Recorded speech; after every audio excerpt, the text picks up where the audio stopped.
Hello guys, welcome to my new video. Last video में हमने discuss किया था जो प्राइमरी पोस्टपार्टम हेमरेज है उसके क्या कारण हो सकते हैं उनके बारे में। आज की इस वीडियो में हम डिस्कस करेंगे कि सेकेंडरी पोस्टपार्टम हेमरेज के क्या कारण हो सकते हैं। तो जो सेकेंडरी पोस्टपार्टम हेमरेज है वो मोस्टली किसकी वजह से होता है? रिटेन्ड बिट्स ऑफ मेम्ब्रेन, यानी जो प्लेसेंटा है अगर उसका कोई भी पार्ट क्या रह गया है, यूट्राइन कैविटी के अंदर रह गया है, तो उसकी वजह से क्या होगा? अनकंट्रोलेबल ब्लीडिंग होगी। ब्लीडिंग क्या नहीं होगी? स्टॉप नहीं होती है। उसके अलावा infection and separation of our deep cervicovaginal laceration, यानी जो प्लेसेंटा है वो क्या हो गई हो? वो डीप इम्प्लांट हुई हो और उसका सेपरेशन भी कहाँ से हो? डीप सर्वाइकोवेजाइनल उसका क्या हो? सेपरेशन हो, तो उसकी वजह से भी क्या होता है? हैवी ब्लीडिंग होने के चांस होते हैं। तो या तो इन्फेक्शन की वजह से, या डीप सेपरेशन की वजह से, या फिर retention of bits of placenta, retention bits of membrane placenta और उसका कोई पार्ट रह गया है तो वो भी क्या कोज करेगा? इन्फेक्शन कोज करेगा और वो क्या करवाएगा? ब्लीडिंग करवाएगा। नेक्स्ट हम देखते हैं कि क्लिनिकल फीचर्स क्या दिखाई देंगे प्राइमरी एंड जो सेकेंडरी पोस्टपार्टम हेमरेज है उसके। तो इसके अंदर क्या हो रहा है कि ब्लड लॉस हो रहा है। कितना? 500 ml से ज़्यादा हो रहा है नॉर्मल प्रेगनेंसी के अंदर, और जो सिजेरियन सेक्शन होता है उसके अंदर 1000 से ज़्यादा। तो इसके अंदर हो रही है ब्लीडिंग। तो जो लगभग इसके अंदर कौन से सिम्टम्स आते हैं? वो सिम्टम्स आते हैं जो किसकी वजह से? ब्लड लॉस की वजह से होते हैं। जैसे decrease blood pressure, blood loss हो रहा है तो प्रेशर क्या हो जाएगा? Blood pressure decrease. कंपनसेशन के लिए क्या हो जाएगा? हार्ट रेट इंक्रीज़ हो जाएंगी, ब्रीथ रेट इंक्रीज़ हो जाएंगी। उसके अलावा क्या होगा? ब्लड लॉस होगा, यानी ब्लीडिंग हो रही है तो ब्लड लॉस होगा। फीलिंग फेंटिंग अपॉन स्टैंडिंग, यानी ब्लड लॉस हो गया है उसकी वजह से फीमेल को कैसा लगेगा? फेंटिंग, जब जैसे ही खड़ी होगी वैसे उसको क्या आएंगे? चक्कर। फील कोल्ड, उसको कोल्ड महसूस होगा, और उसकी वजह से क्या भी ज़्यादा हैवी ब्लीडिंग की वजह से क्या हो सकती है? फीमेल हाइपोवोलेमिक शॉक में जा सकती है, अनकॉन्शियस हो सकती है। हाइपोवोलेमिया यानी फ्लूइड का लेवल भी क्या हो जाएगा? क्योंकि ब्लड लॉस हो रहा है तो फ्लूइड भी क्या हो रहा है? लॉस हो रहा है, तो उसकी वजह से हाइपोवोलेमिया की कंडीशन अराइज हो सकती है। नेक्स्ट हम देखते हैं डायग्नोस्टिक इवेल्युएशन। डायग्नोस्टिक इवेल्युएशन के अंदर फर्स्ट आता है कंप्लीट हिस्ट्री कलेक्शन। उसके बाद में कंप्लीट फिजिकल एग्जामिनेशन, यानी हम हिस्ट्री कलेक्ट करेंगे कि इससे पहले प्रीवियस प्रेगनेंसी में भी अगर उसकी पहले प्रीवियस प्रेगनेंसी रही है तो उसमें भी क्या उसको पीपीएच की दिक्कत रही है, या उसके अलावा कोई उसको पहले से कोई ऐसी एबनॉर्मलिटी हो उनको फाइंड आउट करेंगे। फिजिकल एग्जामिनेशन करेंगे, ब्लीडिंग अमाउंट चेक करेंगे कि कितना ज़्यादा ब्लीडिंग हुई है। सोनोग्राफी करवाएंगे किसके लिए? कि अगर कोई रिटेन्ड बिट्स रह गया है कोई प्लेसेंटा का तो उसका पता चलेगा। उसके अलावा ब्लड एग्जामिनेशन करते हैं। Next complication. कॉम्प्लिकेशन क्या हो सकते हैं? वही ब्लड लॉस हो रहा है तो वो क्या करेगा? पूरे सिस्टम को अफेक्ट करता है ना। ब्लड लॉस होने की वजह से हाइपोवोलेमिक शॉक, यानी जो फ्लूइड वॉल्यूम है वो भी क्या हो रही है? कम हो रही है, तो उसकी वजह से हाइपोवोलेमिक शॉक में जा सकता है पेशेंट। उसको डीआईसी हो सकती है ना, ये कोएगुलेशन फैक्टर है उनकी एबनॉर्मलिटी हो सकती है। किडनी इंजरी हो सकती है, लिवर फेलियर हो सकता है, एआरडीएस हो सकता है, और हाइपोवोलेमिक शॉक की वजह से उसकी क्या हो सकती है? पेशेंट की डेथ भी हो सकती है। नेक्स्ट आता है प्रिवेंशन, की हम जो पीपीएच है इसको किस तरीके से प्रिवेंट कर सकते हैं। तो अकॉर्डिंग टू टाइम, जैसे सबसे पहले हम देखते हैं कि एंटीनेटल प्रिवेंशन, यानी कंसेप्शन लेके प्रेगनेंसी तक हम पहले से ही ऐसे क्या उपाय कर सकते हैं जिनसे कि पीपीएच से हम क्या कर सके? प्रिवेंट कर सके। सबसे पहले इम्प्रूवमेंट हेल्थ स्टेटस, यानी जो फीमेल है उसका हेल्थ स्टेटस को क्या करना है? इम्प्रूव, ताकि ब्लीडिंग हो तो वो हाइपोवोलेमिक शॉक में नहीं जाए, यानी एनीमिया वगैरह को उसको क्या करना है? ट्रीट करना है। आइडेंटिफाई हाई रिस्क पेशेंट, ऐसे पेशेंट जिनमें पीपीएच होने के चांसेस रहते हैं उनको पहले से ही क्या करना है? आइडेंटिफाई करना है और एक्स्ट्रा केयर देनी है। Blood grouping should be done. उसका जो पेशेंट हैं, जो भी पेशेंट आता है उसका ब्लड ग्रुप क्या करते हैं? हम स्टार्टिंग में जैसे ही पेशेंट आता है वैसे ही क्या करवा लेते हैं? ब्लड ग्रुपिंग करवा लेते हैं, ताकि ब्लड ग्रुप का पता रहे और जब भी उसको नीड हो तो उसको हम क्या कर सकें? ब्लड ट्रांसफ्यूज़ कर सकें। नेक्स्ट इंटरनेटल प्रिवेंशन, यानी डिलीवरी के टाइम पे हम क्या क्या प्रिवेंशन कर सकते हैं जिससे कि क्या कर सकें? थर्ड स्टेज ये के अंदर जो पीपीएच की कंडीशन हो रही है उसको प्रिवेंट कर सकें। इसके अंदर हम क्या करवा सकते हैं? Slow delivery of the baby, यानी कोई यूट्राइन रप्चर्स वगैरह को ट्रीट करने के लिए क्या करवा सकते हैं? स्लो डिलीवरी करवानी है बेबी की। लोकल और epidural anaesthesia preferable. General anaesthesia की जगह कौन सा यूज़ करना है? लोकल और एपिड्यूरल एनेस्थीसिया यूज़ करना है। उसके बाद में नेक्स्ट आता है active management of third stage of labour, यानी मोस्ट जो पीपीएच होने का कारण क्या है? जो थर्ड स्टेज को प्रॉपर तरीके से मैनेज नहीं कर पाना।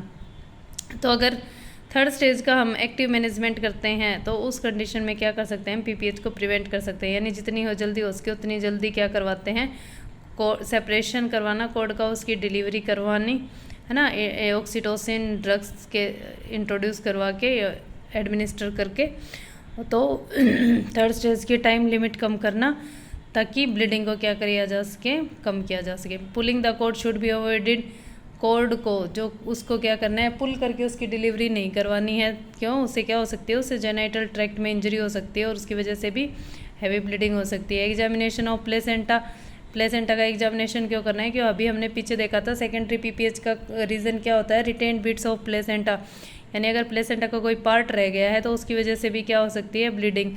तो जो प्लेसेंटा है उसको क्या करना है, एग्जामिन करना है कि वो कंप्लीट है या नहीं है।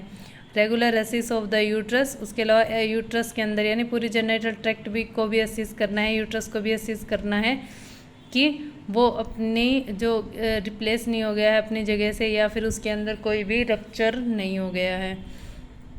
नेक्स्ट आता है मैनेजमेंट ऑफ थर्ड स्टेज, यानी ये तो हो गई एंटी और इंट्रानेटल। उसके बाद में हम देखते हैं कि थर्ड स्टेज को हम किस तरीके से मैनेज कर सकते हैं जिससे हम क्या करें, पीपीएच को प्रिवेंट कर सकें। सबसे पहले एम्प्टी द यूट्रस, यानी यूट्रस को एम्प्टी करना है, यानी जो प्लेसेंटा है और उसकी जो भी मेम्ब्रेन्स हैं उनको क्या करवाना है, डिलीवर करवाना है। रिप्लेस द ब्लड, अगर जो फीमेल्स हैं उसके अंदर एनीमिक है वो फीमेल पहले से या हैवी ब्लीडिंग हो रही है तो उस कंडीशन में क्या करवाना है, रिप्लेस करना है ब्लड को, यानी उसको ब्लड ट्रांसफ्यूज़ करना है। इफ प्लेसेंटल साइट ब्लीडिंग, अगर प्लेसेंटल साइट से हैवी ब्लीडिंग हो रही है तो क्या करना है, palpate the fundus and massage, fundus को क्या करना है, पालपेट करना है और उसको क्या करना है, मसाज करना है ताकि वो क्या हो जाए, हार्ड हो जाए और वहाँ पे क्या हो, कॉन्ट्रैक्शंस हों और जिसकी वजह से क्या हो, ब्लीडिंग वहाँ पे स्टॉप हो जाए। क्योंकि जो यूट्रस की जो मसल्स होती हैं वो कैसे होती हैं, क्रिस क्रॉस मैनर्स में होती हैं आपस में, तो इनके अंदर जैसे ही कॉन्ट्रैक्शंस होता है तो इन मसल्स के अंदर से क्या होती है, ब्लड वेसल्स, इनके अंदर से क्या होती हैं, ब्लड वेसल्स जाती हैं। तो जैसे ही इन मसल्स के अंदर क्या होगा, कॉन्ट्रैक्शंस होगा, तो ये क्या करेंगी, इन मसल्स को इन ब्लड वेसल्स को क्या करेंगे, कॉन्ट्रैक्ट करवाएंगे, जिनकी वजह से क्या होगा, ब्लीडिंग स्टॉप होगी। उसके अलावा एर्गोमेट्रिन देंगे, मिथार्जिन देंगे, किसके लिए, ब्लीडिंग को स्टॉप करवाने के लिए। Start a dextrose saline drip and arrange for blood transfusion, hypovolemia हो रहा है उसकी वजह से डेक्सट्रोज सेलाइन देंगे और ब्लड ट्रांसफ्यूजन भी अरेंज करेंगे अगर ज़्यादा हैवी ब्लीडिंग है और उसको ब्लड ट्रांसफ्यूजन की नीड है तो। Catheterize the bladder if found full, अगर ब्लैडर फुल हो गया तो उसको कैथेटराइज कर देंगे। Sedation may be given with morphine 15 mg, अगर फीमेल्स को पेन हो रहा है या फिर हमें मैनुअली करवाना है प्लेसेंटा का रिमूवल तो उसमें क्या करते हैं।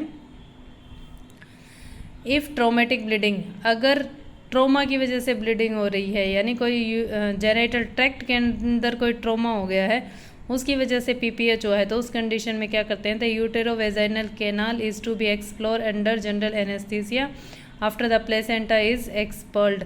जैसे ही प्लेसेंटा एक्सपेल आउट हो गई है और ऐसा लगे कि जो ब्लीडिंग हो रही है वो किसकी वजह से हो रही है, कोई भी जेनिटल ट्रैक्ट के अंदर इंजरी की वजह से, तो हमें क्या करना है, एक्सप्लोर करना है, जनरल एनेस्थीसिया देना है फीमेल को।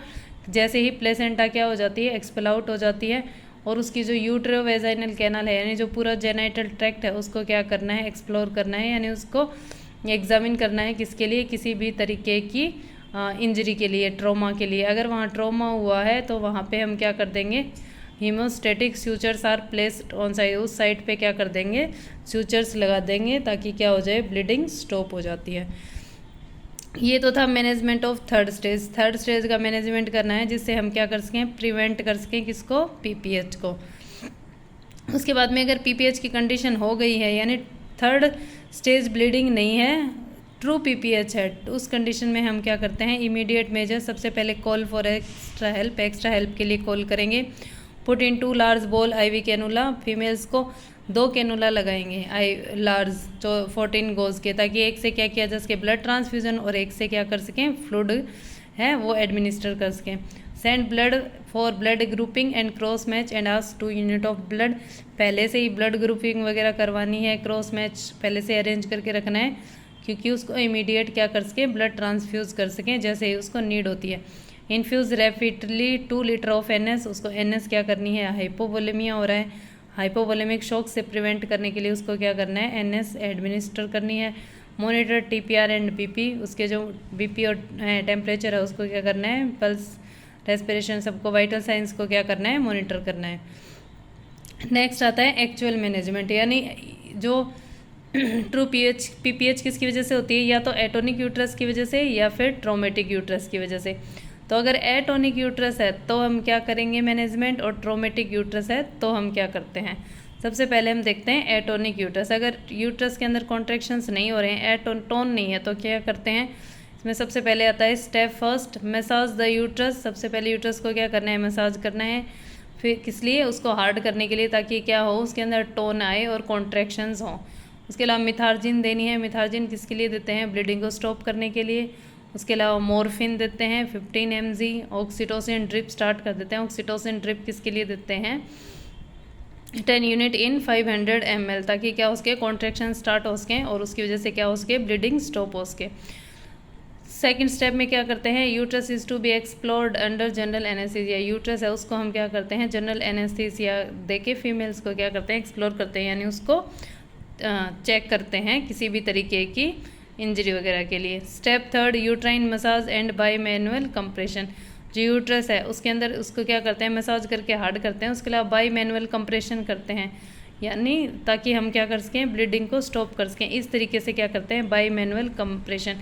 इसमें एक हैंड को फंडस वाले पार्ट में एब्डोमेन से प्लेस करते हैं और दूसरे हैंड से अंदर इंट्रोड्यूस करवा के इस तरीके से जो प्लेसेंटा वाला, जहाँ पे प्लेसेंटा अटैच थी वहाँ से क्या करते हैं, इसको प्रेशर देते हैं, वहाँ से कंप्रेस करते हैं, ताकि वहाँ पे क्या उसके जो पोर हैं वो बंद हो जाए और वहाँ से ब्लीडिंग क्या हो जाए, स्टॉप हो जाए।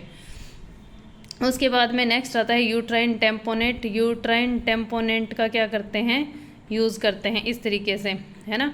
यानी कोई भी जैसे ये बैलून टाइप है, इसको क्या कर देते हैं, इसको फुला देते हैं। इससे क्या होगा, जो यूट्रस की दीवारें हैं इन पे क्या लगेगा, प्रेशर लगेगा, वही ये यूट्रस की दीवारों को क्या करेगा, कंप्रेस करेगा और वहाँ से वही पोर क्या होंगे, बंद होंगे और वहाँ से ब्लीडिंग क्या हो जाएगी, स्टॉप हो जाएगी। यानी ये भी कंप्रेशन की तरह काम करता है। Next, tight intrauterine packing under general anaesthesia. उसके अलावा क्या कर देनी है, यूट्राइन पैकिंग कर देनी है ना, गोज पीस वगैरह से क्या कर देना है, पैक कर देना है यूट्रस को। उससे भी क्या लगेगा, जहाँ से ब्लीडिंग हो रही है वहाँ पे प्रेशर लगेगा, पोर बंद होंगे और ब्लीडिंग क्या होगी, स्टॉप होगी।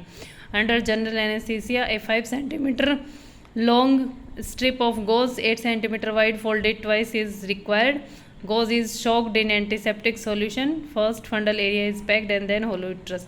इसमें भी क्या करना है, 5 सेंटीमीटर लॉन्ग क्या लेना है, गॉज लेना है ना, 8 सेंटीमीटर वाइड इसको क्या करना है, फोल्ड करना है 2 बार, और जो गोज है उसको क्या करना है, एंटीसेप्टिक सॉल्यूशंस में डिप करना है और उसके बाद में फंडस वाले एरिया से क्या करना है, पैकिंग करना स्टार्ट करना है। फंडस से स्टार्ट करके और वोल यूट्रस में क्या कर देना है, उसको पैक कर देना है। बाई मैनुअल कंप्रेशन होता है, यूट्राइन टेम्पोनेंट होता है। उसके अलावा बैलून टेम्पोनेंट। उसके अलावा अगर इनसे भी अगर ब्लीडिंग स्टॉप नहीं हो रही है तो लास्ट में हम क्या करते हैं, सर्जिकल मेथड का यूज़ करते हैं। सर्जिकल मेथड में क्या करेंगे, लाइगेशन ऑफ यूट्राइन आर्टरी, यानी जो यूट्राइन आर्टरी हैं जहाँ से ब्लड सप्लाई हो रही है उसी को ही हम क्या कर देंगे, लाइगेट कर देंगे। लाइगेट करेंगे यानी उसको लाइगेशन कर देंगे, उसका बांध देंगे उसको, तो उसकी वजह से क्या होगा, ब्लीडिंग अपने आप स्टॉप हो जाएगी। Ligation of lateral border between upper and lower uterine segment, कहाँ पे करते हैं, लेटरल बॉर्डर पे जो यूट्राइन आर्टरी है उनको क्या कर देते हैं, लाइगेट कर देते हैं। उसके अलावा ligation of ovarian and uterine artery just below the ovarian ligament. Ovarian ligament के जस्ट नीचे की तरफ जो ओवेरियन एंड यूट्राइन आर्टरी है उनको भी क्या कर देंगे, लाइगेट कर देंगे।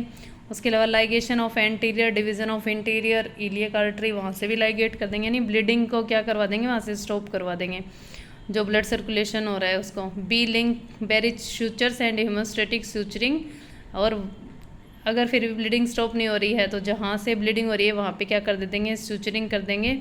Angiographic arterial embolisation.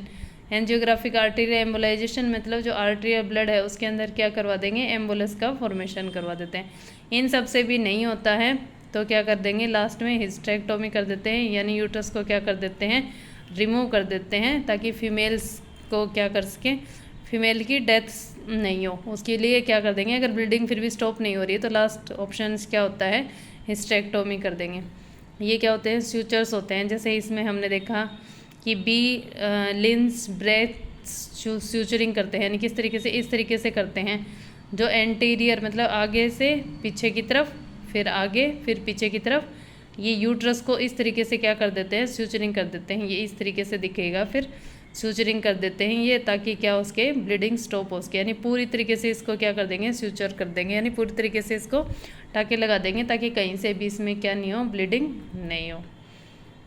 नेक्स्ट आता है ट्रोमेटिक यूट्रस। अगर ट्रोमेटिक यूट्रस है तो इसके अंदर क्या करेंगे, स्पेकुलम एग्जामिनेशन से उसको क्या करेंगे, अच्छे से विजुअलाइज करते हैं कि किस वजह से, कहाँ पे ट्रोमा है वेजाइना और सर्विक्स यूट्रस के अंदर, वहाँ उसको आइडेंटिफाई करते हैं और उसके वहाँ पे फिर स्यूचरिंग कर देंगे। और ये भी हम किसके अंदर करते हैं, जनरल एनेस्थीसिया के अंदर करते हैं। ठीक है, ये था मैनेजमेंट किसका, पीपीएच का। ठीक है, ट्रू पीपीएच का मैनेजमेंट था। नेक्स्ट वीडियो में देखेंगे हम सेकेंडरी पीपीएच का मैनेजमेंट क्या होता है। वीडियो अच्छा लगे तो लाइक करें, शेयर करें एंड सब्सक्राइब करें। Thank you.